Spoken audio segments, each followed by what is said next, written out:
अस्सलाम वालेकुम नाज़रीन, प्रोग्राम फोरसाइट के साथ मैं हूं आपकी मेज़बान समीन नवाज़। अपने आज के इस प्रोग्राम में कुछ भारत में हालिया इंतखाबात के हवाले से बात की जा रही है और अपने इस प्रोग्राम में हम जिक्र करेंगे 11 अप्रैल से शुरू होने वाले इंतखाबी उस मरहले का जो 19 मई को मुकम्मल होगा और 23 मई को इसके हतमी नताइज का ऐलान किया जा सकेगा। बीजेपी इस वक्त नरेंद्र मोदी की वो जमात है जो मुल्क में बरसर इक़्तिदार है और अपोजिशन में उनके कांग्रेस मौजूद है जो मुख्तलिफ मौक़ों पर उस मुल्क पर हुकूमत करती रही है और भारत की सरकार रही है।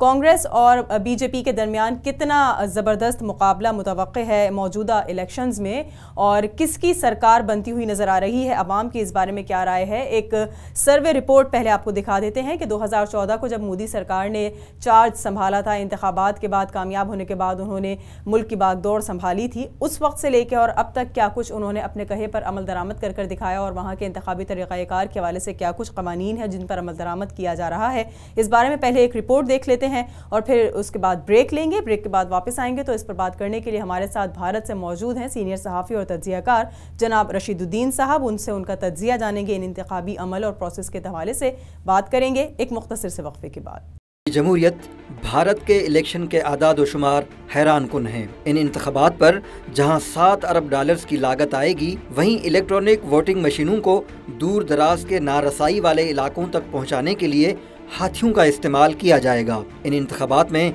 जहां बसें और हेलीकॉप्टर इस्तेमाल किए जाएंगे, वहीं दरियाए ब्रह्मपुत्रा के रहने वाले लोगों तक वोटिंग मशीनें पहुंचाने के लिए कश्तियों का इस्तेमाल भी किया जाएगा। भारत के इन इंतखाबात में 90 करोड़ अफराद लगभग 10 लाख पोलिंग बूथ्स पर अपना हक़ राय दही इस्तेमाल करेंगे।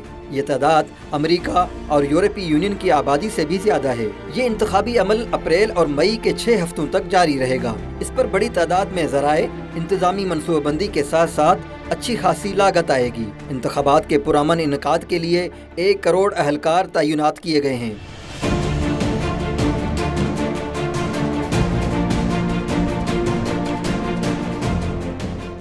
जो स्वीडन की पूरी आबादी के बराबर हैं। इन इंतखाबात पर 7 अरब डॉलर्स का खर्चा आएगा।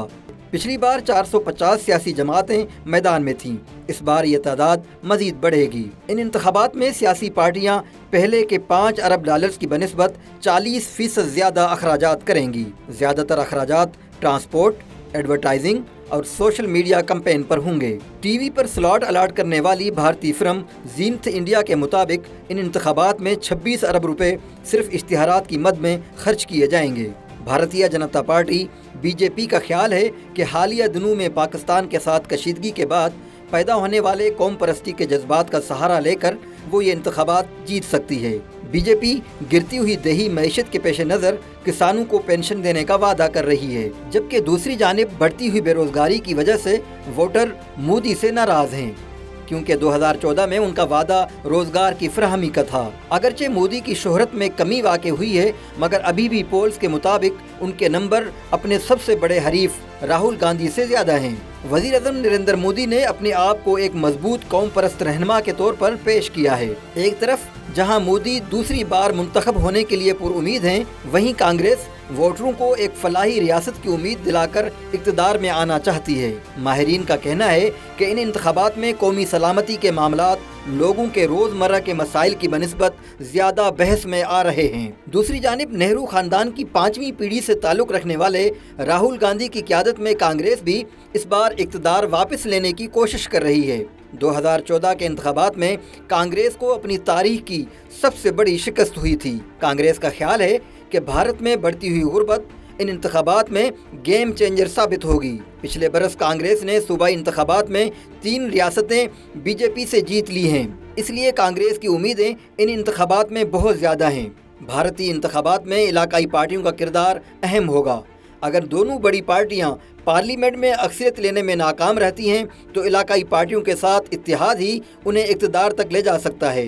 भारत की अक्सर इलाकाई पार्टियों ने यह ऐलान किया है कि ऐसे मौके पर वो बीजेपी के खिलाफ इत्तेहाद में शामिल होंगी। उत्तर प्रदेश की 2 इलाकाई पार्टियों ने, जहां बीजेपी ने पिछले इंतखाबात में वाज़ेह अक्सरियत हासिल की थी, कहा है कि वो बीजेपी के खिलाफ इत्तेहाद करेंगी। इन पार्टियों को निचली जात के हिंदू और मुसलमान वोटर्स की हिमायत हासिल है। अपोजिशन का कहना है कि मोदी के दौर में शहरी आबादियों में कमी और बेरोजगारी में इजाफा हुआ है, जबकि देही इलाकों में बेचैनी बढ़ी है। इंतखाबात से पहले किए गए पोल्स के मुताबिक बीजेपी और उसके इत्तेहादी कलील अक्सरियत से इंतखाबात जीत सकते हैं। दुनिया की सबसे बड़ी जमहूरियत का कंट्रोल 6 हफ्ते के बाद किसके हाथ में होगा, ये जमहूरियत का त्यौहार यानी इलेक्शन तय करेगा। Ghulam Mustafa, voice of South Asia.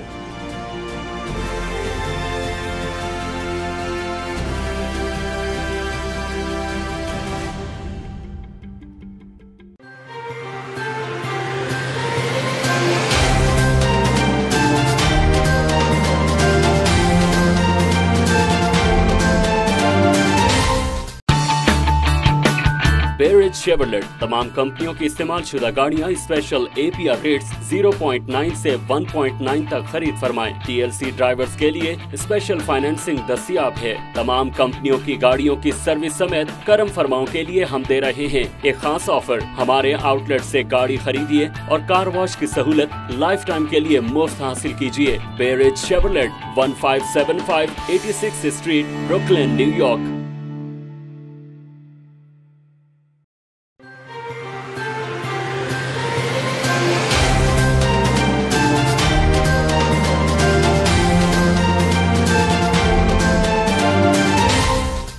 नाज़रीन, प्रोग्राम में एक बार फिर आपको खुशामदीद कहेंगे। भारत के इंतखाबात के हवाले से बातचीत कर रहे हैं। रशीदुद्दीन साहब हमारे साथ भारत से मौजूद हैं। बहुत शुक्रिया सर हमें वक्त देने के लिए। सबसे पहला सवाल तो आपसे यही मेरा होगा कि 2014 जब नरेंद्र मोदी भारत के वज़ीर आज़म के तौर पर सामने आए, इन 5 सालों में क्या कुछ उनकी परफॉर्मेंस रही जो उन्होंने 2014 के इंतखाबात में दावे किए थे, उस पर कितना वो पूरा उतर सके और क्या कुछ उन्होंने अपनी बातों पर अमल दरामद करके दिखाया? थोड़ा सा इस बारे में ज़रा एक जायज़ा बताइएगा। जी बहुत बहुत शुक्रिया। वैसे देखिए, नरेंद्र मोदी साहब के कारनामे से सारी दुनिया वाकिफ है। उन्होंने हिंदुस्तान के अवाम की उतनी खिदमत नहीं की जितना वो बैरूनी दौरे करते रहे। अगर शायद वो हिंदुस्तान के उन रियासतों, उन सूबों का भी अगर दौरा करते तो शायद बेहतर होता। लेकिन हैरत की बात यह है कि उन्होंने तकरीबन 80 से ज्यादा ममालिक का दौरा किया, लेकिन हिंदुस्तान के 35-36 सूबों का मुकम्मल दौरा 5 साल में नहीं किया। अब जहां तक उनके कारनामों का सवाल है, कारनामों में तो उन्होंने कई वादे किए थे। 2 करोड़ रोजगार फराहम करने का वादा, हर शख्स को 15 लाख रुपये उसके बैंक अकाउंट में जमा करने की बात, बैरूनी ममालिक से ब्लैक मनी वापस लाने की बात, लेकिन ये सारे वादे, उनमें कोई वादा पूरा नहीं हुआ। बरखिलाफ उसके कई बैंकों को लूटने वाले हिंदुस्तान से दिन दहाड़े फरार हो गए और हुकूमत देखती रही। तो वादों की तकमील में तो नरेंद्र मोदी 5 साल के दौरान नाकाम रहे और वो जुमलेबाज वजीर आजम रहे। जो वादे के बारे में भी उनसे पूछा गया या उनके पार्टी के जो सदर हैं अमित शाह से, तो यही कहते रहे कि 15 लाख का जो वादा है वो महज एक इंतखाबी जुमला था। तो सारा उनका इलेक्शन मैनिफेस्टो जो है वो धरा का धरा रह गया। सिर्फ तकारीर चलती रही, बड़े बड़े यानी दावे किए जाते रहे, और अब आखिर में तो आपने देखा कि अब तो जवान शहीदों की यानी उनकी मौत को भी सियासी रंग दे दिया गया। तो 2014 के इंतखाबात में यानी जो कुछ नरेंद्र मोदी दावे कर कर आए थे उस पर अमल दरामद आप ये कह रहे हैं कि 5 सालों में बहुत कम देखने में आया, और ऐसा कुछ नहीं हुआ जो उन्होंने अपने जलसों में या इलेक्शन कैंपेन के दौरान आवाम के सामने बयानात दिए थे। फिर 2014 के नरेंद्र मोदी और अब 2019 के नरेंद्र मोदी में क्या कुछ फ़र्क नज़र आता है? अवाम उनके बारे में क्या राय रखते हैं? देखिए, 2014 के नरेंद्र मोदी और 19 के अब नरेंद्र मोदी में कोई ज्यादा फर्क नहीं है। सिर्फ यही है कि उनकी जुमलेबाजी में कुछ कमी आई है। उसकी वजह यह है कि इस वक्त उनका पोजीशन काफी कमजोर हो चुका है। 2014 में सबसे बड़ी कामयाबी की उनकी वजह यह थी कि अपोजिशन जो था बिल्कुल डिवाइड था, सेकुलर वोट तकसीम हो गए थे और बीजेपी सिर्फ 33% वोट के जरिए बरसर इख्तिदार आई है। ये बीजेपी, और खासतौर से इसको आप पॉइंट को नोट करिए कि उनका जो वोट परसेंटेज रहा हिंदुस्तान भर में वो 33% रहा, और रिमेनिंग जो था वो चूंकि यूनाइट नहीं था, वो डिवाइड हो गया था वोट, जिसकी वजह से ये बरसर इख्तिदार आए। अब 5 साल में कोई एक तबका ही नहीं। वैसे तो मुसलमानों के खिलाफ काफी जुल्म हुआ, लिंचिंग के वाकयात हुए, बीफ के नाम पर हुआ, घर वापसी के नाम पर हुआ, पता नहीं क्या क्या उन्वानात की बस जरूरत थी वहां। मुसलमानों पर जुल्म तो बरल काफी हुआ, लेकिन इस मामले में उनकी नाकामी की वजह से कोई एक तबका भी खुश नहीं है। जैसे उन्होंने नोटबंदी कर दी, इसका असर तो हर तबके पर हुआ, हर मजहब को मानने वाले को नुकसान हुआ। जीएसटी है उसका भी नुकसान छोटे बड़े जितने कारोबारी हैं सभी को हुआ। तो लोगों की जो नाराजगी है जिसकी वजह से थोड़ा सा उनका टोन जो है इस वक्त नरम पड़ चुका है। और मुझे तो चूंकि अभी आपका ये जो चैनल है इंटरनेशनल पाकिस्तानी भी देखते हैं सभी, तो मैं एक बात जरूर कहूंगा कि मुझे हैरत इस बात पर है कि आयन इलेक्शन से कबल 11 तारीख को हिंदुस्तान के 91 पार्लियामेंट हलकों में पोलिंग होने वाली थी, लेकिन 10 तारीख के दिन आप पाकिस्तान के प्राइम मिनिस्टर ने वहां से नरेंद्र मोदी के लिए मुहिम चला दी। उन्होंने बयान दे दिया इमरान खान ने कि अगर नरेंद्र मोदी बरसर इख्तिदार आते हैं तो कश्मीर के मसले को हल करने में हमें मदद मिलेगी। तो ये बयान पता नहीं क्यों ये आया ये उनका, तो क्या पाकिस्तान से क्या वो उनके लिए कैंपेन चला रहे हैं ये? अच्छा, फिर 3 दिन पहले इमरान खान के बयान से 3 दिन पहले शाह महमूद कुरैशी का ये बयान आया था कि हिंदुस्तान सियासी फायदे के लिए नरेंद्र मोदी हुकूमत पाकिस्तान पर एक और हमला कर सकती है। तो ये बयान में और फिर इमरान खान के बयान में कितना फर्क है देखिए आप। तो ये पाकिस्तान से क्यों मुहिम चली इनके फेवर में, तो ये खुद भी एक बात जाहिर होती है कि मैच फिक्सिंग है ये सारी, ये सियासी सतह पर मैच फिक्सिंग है, अवाम इसी को मैच फिक्सिंग के तौर पर ही देख रहे हैं। ठीक, यानी वहाँ पर आवाम की राय में नरेंद्र मोदी कोई खातिर ख्वाह कामयाब वज़ीर आज़म के तौर पर नहीं देखे जा रहे, और जिस तरह से अक्सर ममालिक में इंतखाबात को धांधली ज़दा करार देकर आवाम की उम्मीदों के बरअक्स नताइज का ढंडोरा पीटा जाता है, भारत में भी कुछ इसी तरह का होने वाला है। जिस तरह आप कह रहे हैं कि मैच फिक्स नज़र आ रहा है, पहले ही पाकिस्तान के वज़ीर आज़म एक हिमायत में उनकी बयान जारी कर चुके हैं। नहीं, देखिए कि इस वक्त 2 चीज़ें हैं। 2014 का जो इलेक्शन नरेंद्र मोदी और बीजेपी ने लड़ा था वो डेवलपमेंट के नाम पर था, तो उनको जो कुछ भी वोट मिले थे वो डेवलपमेंट की बुनियाद पर मिले थे। और 10 साल का जो यूपीए यानी कांग्रेस लेड जो गवर्नमेंट चली थी उससे पहले मनमोहन सिंह की, उसमें बाज गलतियां हुई थी, बाज स्कैम्स हुए थे जिसकी वजह से लोग नाराज भी थे। तो 10 साल का जाहिर है एक तवील वक्फा होता है किसी भी पार्टी की हुक्मरानी के लिए। तो डेवलपमेंट का जो उन्होंने नारा दिया था और जो वादे किए थे उसकी बुनियाद पर उन्हें जायद नशिस्तें भी मिली और वोट भी मिले। उस वक्त अपोजिशन डिवाइड भी था, लेकिन अब सूरत हाल देखिए कि अपोजिशन किसी कदर यूनाइट तो है। कांग्रेस की लीडरशिप में तकरीबन 19 से ज्यादा पार्टियां मुत्तहिद हैं, और दूसरी चीज क्या है, उनका डेवलपमेंट का जो नारा है वो फेल हो गया 5 साल में। तो इसके लिए अब बीजेपी ने एक नया तरीका इख्तियार किया। अब आप देखे होंगे कि इलेक्शन मैनिफेस्टो आया बीजेपी का, जिसमें उन्होंने कश्मीर के खुसूसी मौक़िफ़ की जो 2 दफात हैं 370 और 35A उसको खत्म करने की बात की है। हैरत यह है कि कल तक आप पीडीपी के साथ हुकूमत में रहे वहां पर कश्मीर में, और जब हालात वहां बिगड़े थे आपने उसको हुकूमत को गिरा दिया। तो उस वक्त आपको ये 370 और 35A का ख्याल नहीं आया, लेकिन अब चूंकि इलेक्शन आ गया है तो ये दोनों दफात को आप खत्म करने की बात कर रहे हैं।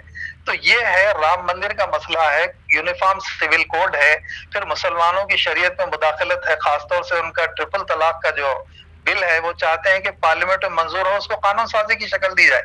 तो 2019 में वो हिंदू और मुस्लिम की बुनियाद पर जीतना चाहते हैं। तो यही वजह है कि कश्मीर के मसले को भी उन्होंने बहुत शिद्दत से छेड़ दिया है, खुसूसी मराद को खत्म करने वाला। ठीक, और यकीनन पाकिस्तान और भारत के दरमियान एक बहुत बड़ा जो सबसे बड़ा तनाज़ा है वो मसला कश्मीर को ही देखा जाता है। इसको भी एक तरफ हम रखते हैं, इस पे आगे हम बात करेंगे। कांग्रेस के हवाले से बताइएगा, जिस तरह आपने कहा कि इस वक्त अपोजिशन भारत में जो नरेंद्र मोदी के अपोज्ड जमातें हैं वो मुत्तहिद नज़र आती है, 2014 वाली सिचुएशन नहीं है। तो अपोजिशन जो इस वक्त मुत्तहिद नज़र आ रही है आवाम की, ठीक है सर, ये बताइए कि अपोजिशन का आपने जिक्र किया कि मुत्तहिद नज़र आ रही है, तो आवाम की वो 10 साल परफॉर्मेंस कांग्रेस को उन्होंने यकीनन मुस्तरद किया था 2014 में, और फिर बीजेपी की हुकूमत बनी। अब इन 5 सालों की परफॉर्मेंस से कितना खुश है आवाम? क्या मुतवक्के है कि बीजेपी को जो वोट दिए 2014 में उन लोगों ने, अब कांग्रेस को वो वोट डल सकते हैं? नहीं, देखिए कि जो बीजेपी से जो वोटर नाराज है, जाहिर है वो वोटर को किसी ना किसी तरफ मुड़ना ही पड़ेगा। वो वोटर जो बीजेपी से नाराज है उसके पास तो 2 ही रास्ते हैं, या तो वो कांग्रेस की तरफ जाए या फिर दूसरी जो बाएं बाजू की जमातें हैं, या फिर जैसे दूसरे इत्तेहाद समाजवादी हैं और बीएसपी हैं उनके साथ जाए। तो लेकिन ये दोनों सूरतों में भी नुकसान तो बीजेपी का होगा। जैसे उत्तर प्रदेश और बिहार 2 बड़ी रियासतें हैं, वहां पर अपोजिशन तकरीबन मुत्तहिद हो चुका है बीजेपी के खिलाफ। तो ये जो वोट की मुंतकिली का जो मामला है उसका फायदा उठाने के लिए कांग्रेस ने दो अहम वादे किए हैं। एक वादा उन्होंने किया कि हर माह गरीब शख्स को 6,000 रुपये दिए जाएंगे पेंशन के तौर पर, हर गरीब खानदान के शख्स को। जाहिर है उसकी जो मॉडलिटीज है वो तो बाद में तय करेंगे कि इनकम क्या होनी चाहिए, उसको क्या मिलेगा। लेकिन ये बातें भी फिर वादे ही हो सकती हैं रशीद साहब। जैसे 2014 में आपने कहा कि उन्होंने कहा था कि हर शख्स के अकाउंट में 15 लाख रुपए होंगे। कर्ज हैं वो एक ही वक्त में माफ कर दिए जाएंगे किसानों के। और दूसरा उन्होंने ये भी वादा किया है कि हिंदुस्तान में किसानों के लिए अलग बजट पेश किया जाएगा। जिस तरह हमेशा रिवायत ये रही है कि जनरल बजट और रेलवे बजट अलग पेश किया जाता था, लेकिन नरेंद्र मोदी हुकूमत ने रेलवे बजट को जनरल बजट में जम कर दिया। इस वक्त एक ही बजट पेश किया जाता है। लेकिन राहुल गांधी ने ऐलान किया कि हम फार्मर्स के लिए अलग बजट रखेंगे, ये बजट में शामिल नहीं रहेगा मामला। तो ये दो ऐलानात ऐसे हैं, गरीब फिर दूसरे किसान, ताकि ये छोटे और मुतवस्सित जो तिजारती घराने हैं उनका भी फायदा हो। तो इम्कान यही है कि नरेंद्र मोदी का ज्यादातर जो नाराज वोट है वो कांग्रेस की तरफ मुंतकिल हो। लेकिन गुज़िश्ता 3 वर्षों में ये देखा जा रहा है कि राहुल गांधी ने बड़ी मेहनत की और अब तो उनके साथ उनकी बहन भी शामिल हो चुकी है, प्रियंका, जो काफी मकबूल भी हैं और वो जहां भी जाती हैं वो काफी बड़े रोड शो होते हैं उनके। तो इम्कान यह है कि प्रियंका की मुहिम की वजह से भी कांग्रेस को बड़ा फायदा होगा। ठीक है। अच्छा, कुछ राफेल जहाज़ों के सौदों का स्कैंडल भी एक बड़ा मंजर आम पर रहा और उसको भी काफ़ी ज़्यादा डिस्कस किया जाता रहा नरेंद्र मोदी की हुकूमत के खिलाफ। जैसे रोज़गार और काश्तकारों के मसाइल आपने कहे, तो ये राफेल तैयारों का जो स्कैंडल था ये कितना अपोज में जाएगा मोदी सरकार की, कितनी नफ़ी होगी उनकी? राफेल की ये सारी डील से उसको कोई दिलचस्पी नहीं है। हाँ, इतना जरूर है कि ये जो नारा कांग्रेस ने जो लगाया कि चौकीदार चोर है, ये काफी मकबूल हुआ है। ये तो लोग ये समझ रहे हैं कि भाई कहीं ना कहीं इन्होंने गड़बड़ जरूर की है और काफी ये घोटाला हुआ है। लेकिन वो मामला जो है वो मामले से अवाम को कोई ऐसी खास दिलचस्पी नहीं है। वो तो देखिए कि इलेक्शन में आदमी को अपना रोजगार यानी रोटी कपड़ा और मकान, ये मसाइल ही चलते हैं। ये राफेल किस हद तक असरअंदाज होगा। लेकिन ये नारा तो काफी पॉपुलर हुआ है कि मोदी ने अपने आप को चौकीदार कहा, कांग्रेस ने उस पर जवाबी वार किया कि चौकीदार चोर है, और ये नारा हर जलसे में लगाया भी जाता है और काफी पॉपुलर भी हुआ है। ठीक है, रशीदुद्दीन साहब हमारे साथ लाइन पे ही मौजूद रहिएगा। एक ब्रेक लेते हैं यहाँ पे, ब्रेक के बाद वापस आएंगे तो फिर आपसे इसी बारे में कुछ मजीद बात भी करेंगे एक मुख्तसर से वक्फे के बाद।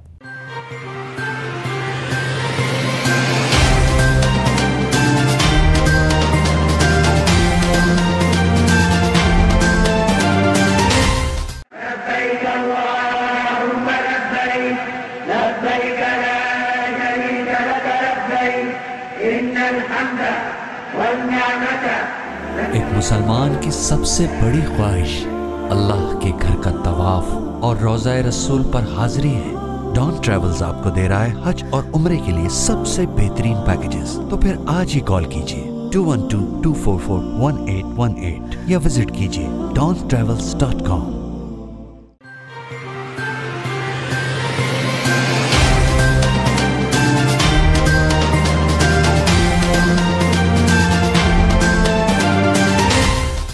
वेलकम बैक नाज़रीन, प्रोग्राम फोरसाइट पे एक बार फिर आपको खुशामदीद कहेंगे। भारत में इंतखाबी मरहला जो है 11 अप्रैल से शुरू हो चुका है और 19 मई तक इंतखाबात ये 7 मराहिल में मुकम्मल होंगे, जिसके हतमी नताइज 23 मई को जो है वो आवाम के सामने आ सकेंगे कि किस पार्टी को जो है वो वाज़ेह अक्सरियत हासिल हुई है और फिर वो भारत के वज़ीर आज़म के तौर पर पार्टी जो है वो इक़्तिदार में नज़र आएगी।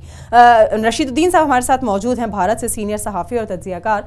सर, थोड़ा सा अब कुछ पाकिस्तान और भारत के माबैन जो ताल्लुकात रहे हैं इन दिनों में, उस पर भी हम बात कर लेते, क्योंकि आपने भी जिक्र किया कि ठीक एक दिन पहले पाकिस्तान की सरकार और पाकिस्तान के वज़ीर आज़म की जानिब से ये बयान देना कि अगर मोदी इंतखाब जीत जाते हैं तो उससे पाकिस्तान को फ़ायदा होगा। आप किस हद तक समझते हैं कि पाकिस्तान को क्या वाकई फ़ायदा होगा कि 2014 से 19 तक अगर वो मुज़ाकरात की बात करते रहे पाकिस्तान की जानिब से, लेकिन भारत की तरफ से कोई ख़ास पजीराई ना मिली इस अमन मुज़ाकरात की बातचीत को, तो क्या चांसेस हैं कि 2019 में जब इलेक्शन हो के अगर मोदी कामयाब हो जाते हैं तो इसके बाद ये मुज़ाकरात को कोई एक उस बात पर आ सके, कश्मीर के हवाले से अमन मुज़ाकरात की बात आगे बढ़ सके? क्या कितने चांसेस हैं इसके? नहीं, आप देखिए कि ये जो मामला है कि कश्मीर के मसले पर दोनों ममालिक के ताल्लुकात में बेहतरी, ये तो मुझे फिलवक्त नरेंद्र मोदी जब तक रहे उस वक्त तो मुमकिन नजर नहीं आता।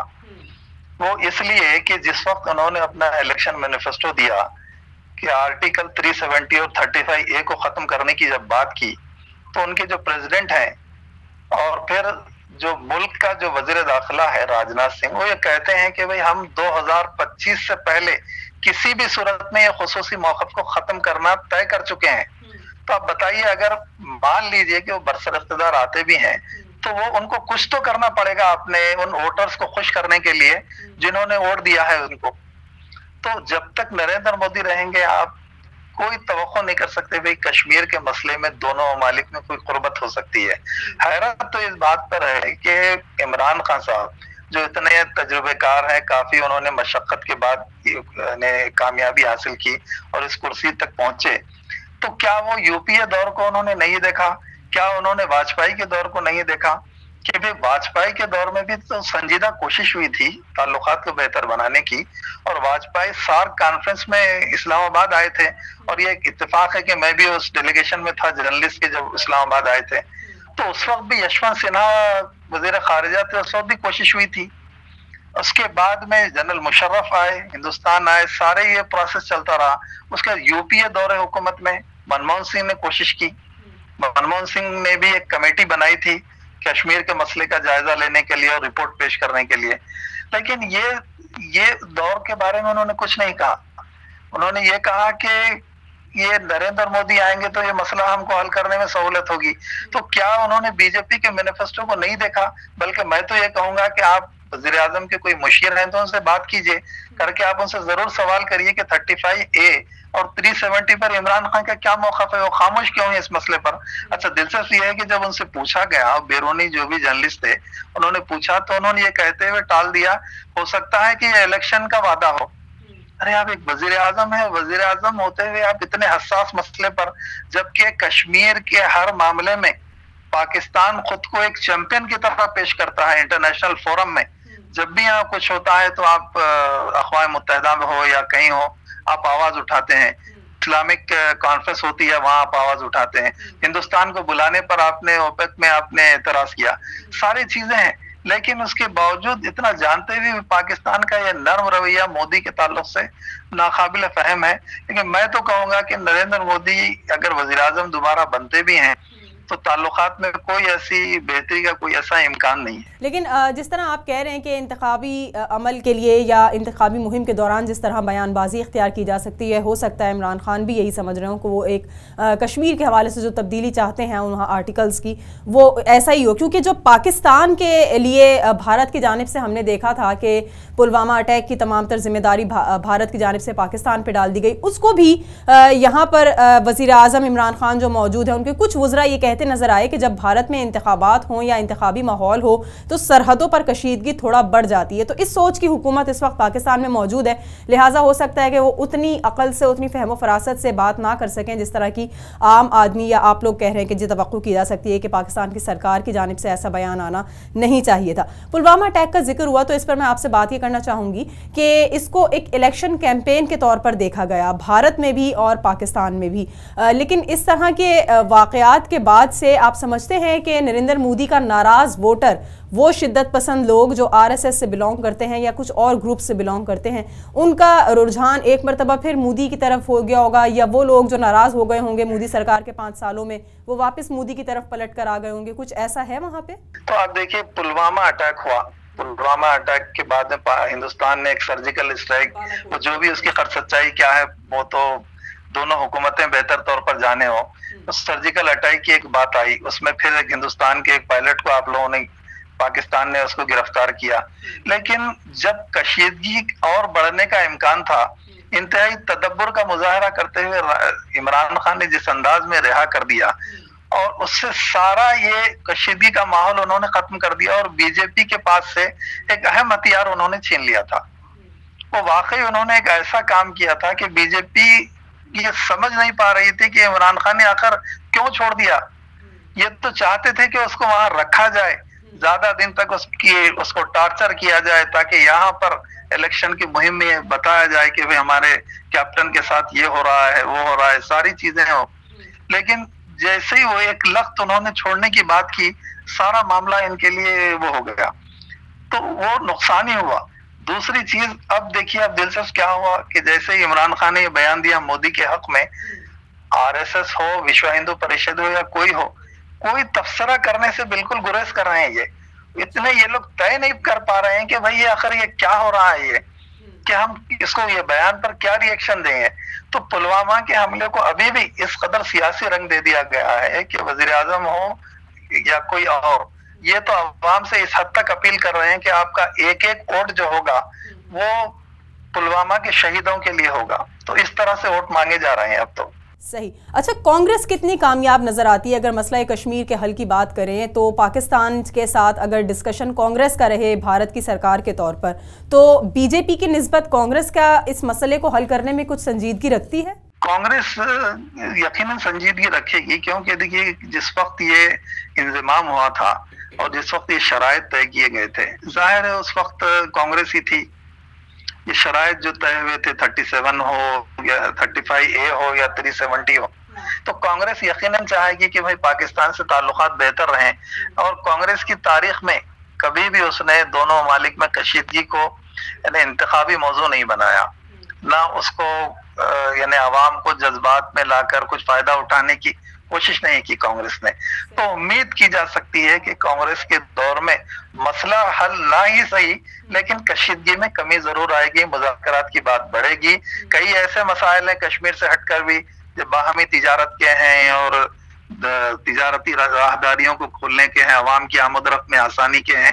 ये सारे मसाइल कम से कम ये हल हो सकते हैं, और अवाम के दरमियान जब खुरबत होगी तो कशीदगी खुद कम होगी और इससे दूसरे मसाइल भी हल हो सकते हैं। सही, ठीक। बहुत शुक्रिया रशीदुद्दीन साहब, भारत से हमारे साथ सीनियर सहाफ़ी और तज्ज़ियाकार मौजूद थे और भारत में इस वक्त जो इंतखाबी अमल चल रहा है इस पर बातचीत कर रहे थे कि किस तरह से वहाँ पर इलेक्शंस जो हैं वो 19 मई को मुकम्मल हो रहे हैं 7 मरहलों में, जिसके बाद 23 मई को हतमी नताइज सामने आ जाएंगे और जो जमात जीतेगी यकीनन वही इक़्तिदार में मौजूद होगी। किस तरह से पाकिस्तान और भारत के दरमियान कशीदगी मौजूद रही इंतखाबात से कुछ रोज़ कबल तक, और उस कशीदगी के ख़ात्मे के लिए पाकिस्तान की हुकूमत की जानिब से जो इक़दाम किए गए उनको भी खासा सराहा गया। और ख़ुद भारत में बीजेपी सरकार के अगेंस्ट वो तमाम तर टैक्स जो हैं वो में जाते हुए नजर आए, जो वो समझ रहे थे कि वो इंतखाबी अमल के लिए उसको अपने लिए इस्तेमाल कर सकेंगे। ऐसा कुछ नहीं हुआ और उसका कुछ गलत ही असर पड़ा है। इन्हीं तमाम तर मौज़ूआत का हमने डिस्कस किया।